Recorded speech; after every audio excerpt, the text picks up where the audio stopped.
ఇదే నా పల్లెటూరు, ఇదే నా తల్లిగారు. మా ఊరి పాడి పంట రాములోరి దీవెనంట.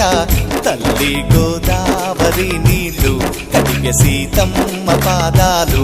ఊరంతా హాయ్ హాయ్ హాయ్, మనసంతా హాయ్ హాయ్ హాయ్. ఇదే నా పల్లెటూరు, ఇదే నా తల్లిగారు. మా ఊరి పాడి పంట రాములోరి దీవెనంట.